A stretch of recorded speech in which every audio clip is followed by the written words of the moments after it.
Hello friends, I hope you all are doing good. So आज हम पढ़ेंगे legal aspect of business, जो commerce का एक one of the most important unit है, उसके सेक्शंस के बारे में। ये वीडियो ज़्यादा लेंदी हो जाएगी। अगर हम सारे सेक्शंस के बारे में पढ़ेंगे तो हम इसको 3 वीडियो में कवर कर लेंगे। उसके बाद जो मेन टॉपिक है legal aspect of the business में, जैसे फ्रॉड वगैरह हो गया, void contract, voidable contract, bill of exchange, cheque and all.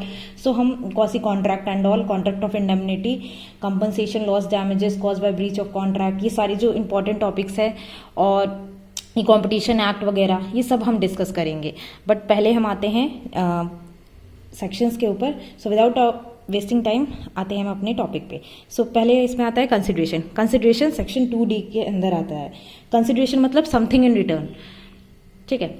ये 2D of the Indian contract act section 10 के अंदर आता है। Revocation and proposal of acceptance section 5 के अंदर आता है। सेक्शन 13 के अंदर कंसेंट आता है। कंसेंट मतलब जब 2 और 2 से ज्यादा लोग एक ही चीज पे सहमति हो, तो उसे कंसेंट कहते हैं, ठीक है। कोई सेम चीज बोले हैं, उसी पे 2 लोग एग्री हो, तो इसे कंसेंट कहते हैं। थोड़ा थोड़ा मैं मीनिंग बताते जाऊंगी, बट पूरा एक्सप्लेन करेंगे तो वीडियो लेंथी हो जाएगी, ठीक है।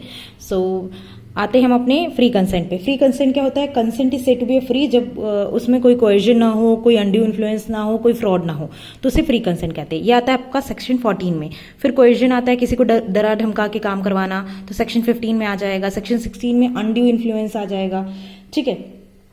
डोमिनेट करके किसी को कुछ करवाना। सेक्शन 17 में आपका फ्रॉड आ गया। फ्रॉड तो जानते ही आप सेक्शन 17 में। वर्ड कॉन्ट्रैक्ट आपका आता है 2J के अंदर, ठीक है। जो वर्ड कॉन्ट्रैक्ट वो कॉन्ट्रैक्ट होते हैं जिनको लॉ के द्वारा इन्फोर्सेबल नहीं किया जाता है, तो उसे वर्ड कॉन्ट्रैक्ट कहते हैं, ठीक है। इलीगल होता है, ठीक है। जस्ट बिकॉज अब कोई इलीगल चीज है तो वो लॉ के द्वारा पास क्यों होगी, तो वो वर्ड कॉन्ट्रैक्ट आ गया।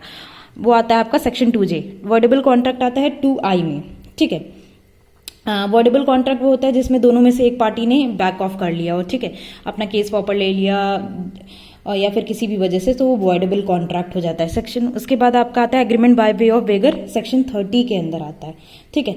वे ऑफ वेगरिंग कॉन्ट्रैक्ट, इसको वेगरिंग कॉन्ट्रैक्ट भी कहते हैं। फिर आपका आ जाता है contingent contract, section 31। Obligation of the parties to the contract, ये आता है आपका section 37। Person by whom promise is to be perform, section 40।